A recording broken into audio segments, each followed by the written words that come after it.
Hey y'all, it's Indigo here, coming at you with round 3.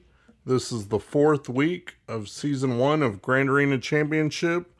This is it. This is the last round, and then we go on break for a bit.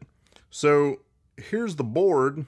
My opponent must have attacked right at the beginning, so he cleared my whole side, but he took a few battles on a team in the back, so he left me with a little bit of wiggle room.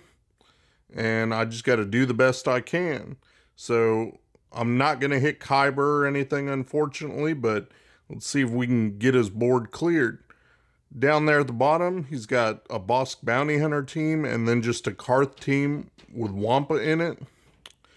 You know, on the Bosk team, I like to go ahead and use my Imp Troopers. His Bounty Hunters are pretty slow, and as long as your Stark is faster, you can pretty much control this battle and get an easy, quick 60 banners. I like to take out the easiest teams first, because that gives me more information by opening up the back, and that way I can see what I need to budget for my top counters and see where to best use everything. So we'll take out the easy teams that I know what counters I'm going to use, like Imps and then First Order for that Karth team. You know, because those are B teams. It lets me save my A teams, and then I'll have more information once I open up that back zone down there on the bottom. So, easy peasy with this one. We'll jump right into the next battle. So, a lot of people seem to like putting Wampa in with their Karth team, but this is why you shouldn't do this. Because if you use First Order, which is, everyone should know by now, it's a pretty good go-to counter for this team because you have the opportunity to get 60 banners. This is why you shouldn't use your Wampa. This is the same reason you probably shouldn't use Nest unless you have a super high tenacity, because all you do is use Cruise 2-turn stun, and that can't even be resisted. So Wampa's going to sit over there stunned for 2 turns while you put in work on the rest of the field. You can see I already got rid of Mission, got rid of Karth. I just got Canderous and Zalbar sitting there, and Wampa still hasn't even got to go or do anything yet. It's a matter of budgeting that 2-turn stun. So use that on Zalbar, that way I could get over there and start making some progress on Canderous. Now Zalbar auto taunts again, but that's okay. Just gotta wait till I can get back over there and start putting in work on those other two. But with First Order, look, they're all at full health, nearly full on protection. I mean, there's no danger of losing this match, and that wastes your Wampa, which if your Wampa's strong enough, you can take out a Nest team with that. Throw a turn meter over to Executioner, that way you can ramp up his damage. Now I'm down to just Wampa and Zalbar, and both of those are under stun. Work on Zalbar, getting him out of there. And look at that, it's just neither of them get to go. Wampa hasn't even got to move this whole time. And I could use Executioner and probably go hit Wampa while he's stunned. You know, it's the same difference. You're going to kill them both before they can really do anything. Finally, Wampa's out of stun. I used the AoE here, but I didn't get a counterattack. Got Cruise 2-turn stun back again. Right back under stun, Wampa goes. So that's why you don't put Wampa there. It's just useless. Like, I guess if you're not going to use First Order, then maybe you have a chance of Wampa doing something. But that Wampa did nothing but get stunned twice. I mean, that's it. That's all the inconvenience it was. So I wouldn't recommend that to you guys. And easy 60 banners for me. So we're done with that zone. We'll be able to open up the back there and show you what he's got back there. I had a Padme team with C-3PO waiting for me, and then just a Kira Scoundrels team. No Nest in there to worry about. So just regular Kira Scoundrels and then Padme. And we'll go back up top and start taking out these teams. Now, here's where his nest is. He's got a Newt-led separatist team, and then he's got his Night Sisters. 3 of them are Gear 13. But that really doesn't matter when you use this counter. I like to use Padme. I think she's probably the most reliable counter that I've had for Night Sisters. But I am working on souping up my imps so that I have the choice of whether I can take out Night Sisters or take out bounty hunters or whatever I want to take out, just to give me more options. The more teams you can save for offense that are a utility where they can take out 3 or 4 different types of squads, the better off you're going to be. You don't want to have something that's only useful for one, like if you have Jawas and they're only good against Geos, you know, it really limits you if your opponent doesn't put that particular squad on defense. So I like to use Padme against these Night Sisters, even though she can be used against a few other squads too, because you're not really in danger of dying or losing the match. As long as you can keep your protection up, you're going to stay alive. And she does a pretty good job of that. You got to watch out. Sometimes they can dogpile and, you know, you get low on life. Like right there, GK's in the yellow. But I do have Xeris here, so she helps quite a bit. I think against Night Sisters, it's a good idea to have a healer. That way you don't have to worry about dying for the plague. And you see they were attacking GK and he's actually healing up. And now he's back into the green. So he's just being a huge punching bag right there. It's a little annoying with them going and then Daka's dead, but they're calling her back so she keeps doing the stun. But again, as long as you keep protection up, you don't have to worry about the debuffs landing. You just got to time it to kind of get around zombies' taunt. You can see we're stuck there sometimes.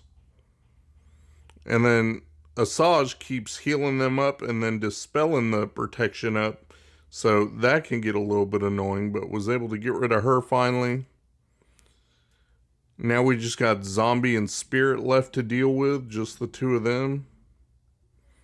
Put some more protection up on there and do what we can to get to Spirit. That Foresight can be a little bit annoying, but once it gets down to those 2, it's not something we can't handle. And there we go. Did a kick, dogpiled them. Now it's just Zombie left. Took her out and got 55 banners for our trouble. So, like I said, we don't have to be super efficient. Just had to basically clear the board in 1 battle each. I went and took my JKR against this Separatist squad. You can probably go a little bit lighter. You don't necessarily have to burn JKR on this. But I figured I have them. I mean, might as well use them. I got Nest in there, and I like to make sure that I'm not going to get stuck on just Nest and have to go an extra round. And to have Newt in there with Extortion and then Django, now that he's underneath another Separatist leader and he gets his contract right away, got to watch out for that with the damage immunity. And also Droideka with the damage immunity. Sometimes you can be stuck to just go after Nest. So that can be annoying because Nest will constantly strip your buffs and build up, you know, power up and start taking you out. So you've got to keep an eye on that. Luckily with JKR lead, they have that mechanic.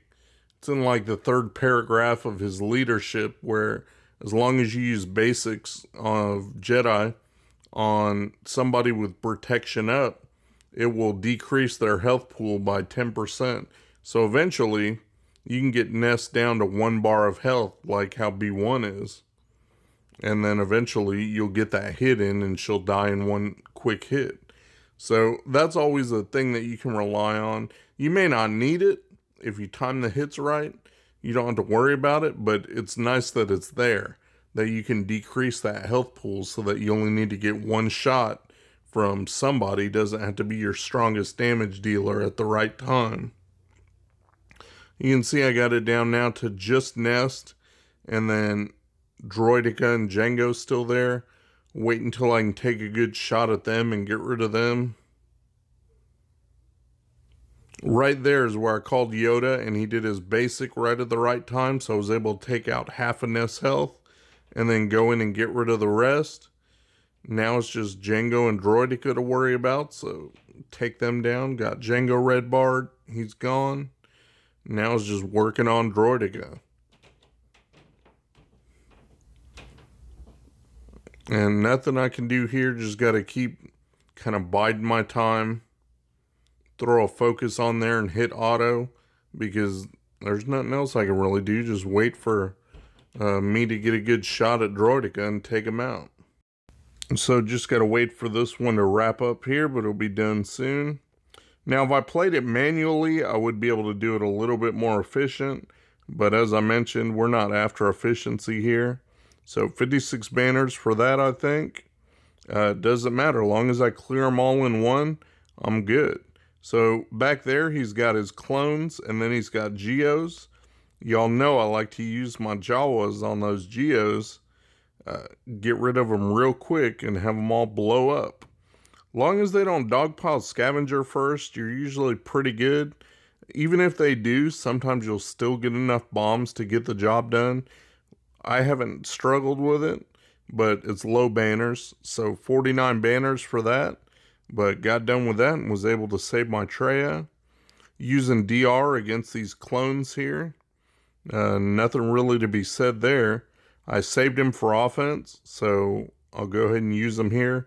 Left out my Dark Side Bastilla, because I've been running her with the EP squad to help kind of soup it up a little bit. Make him a bit more powerful.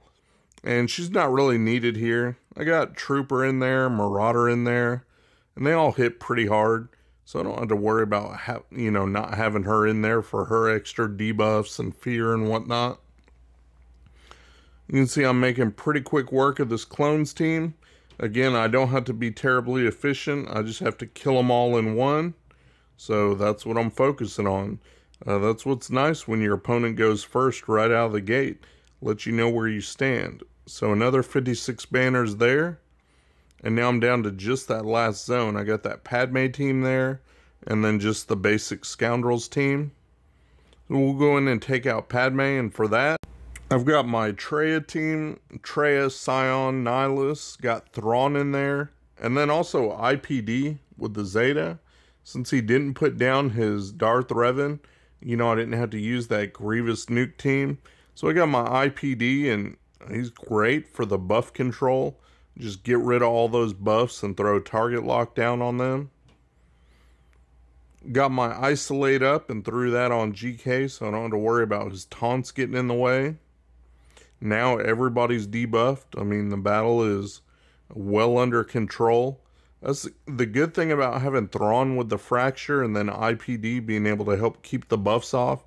Lets you focus on who you want to focus on and not be stuck behind taunt or not being able to get to the person you want to get to.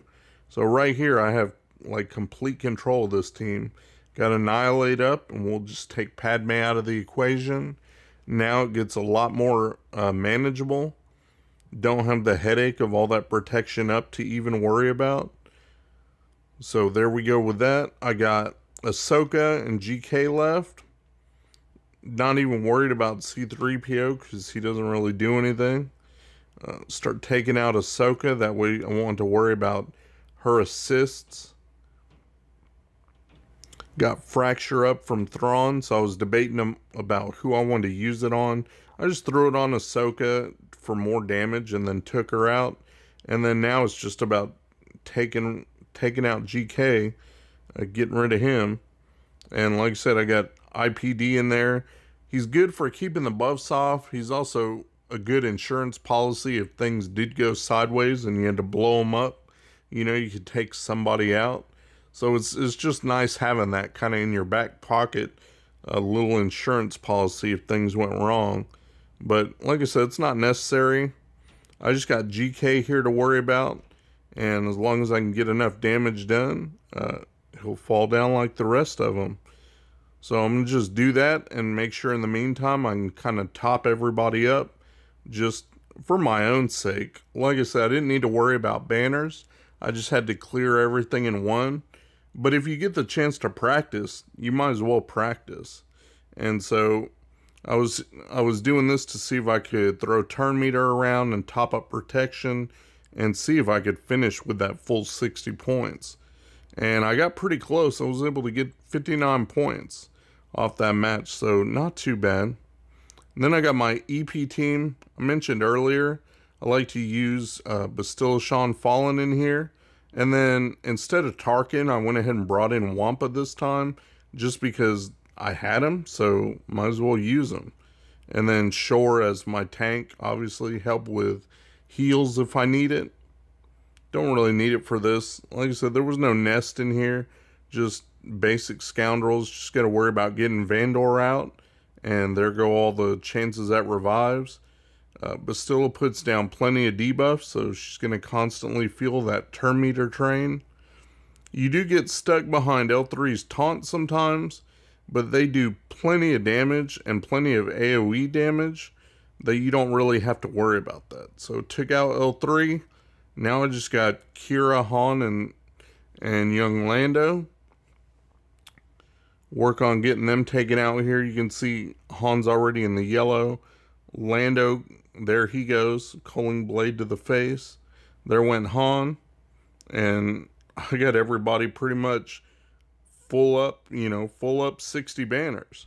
So didn't even really try for that, but you get so much turn meter by adding your Bastilla on that team that is hard to ignore. She really does turn that from like a B or a C team into a B plus or an A team, if you use it against the right squad. So that was it. Cleared his zones. Let me go back to the main board. And there you have it. I got my 1895 to his 1876. So I win by 19 points there. Good enough. Like I said, I'm out of the running for Kyber. Dropped a few points here and there, so didn't make it this go around. But everything's a learning experience. Hopefully I can get things geared up and ready and be looking forward to the next season of this. Shout out to my buddy Mikayas. He runs a modding service. He'll go through, make sure you got the right squad compositions and the right mods on the right characters. Give your account a real nice tune-up. I'll put the link to his Discord in my description. Go ahead and check him out. Tell him Indigo sent you. Thanks for watching my video, guys. If you enjoyed the video, please give me a thumbs up, subscribe, share your comments down below, and hopefully you'll check out my other videos on my channel. Peace.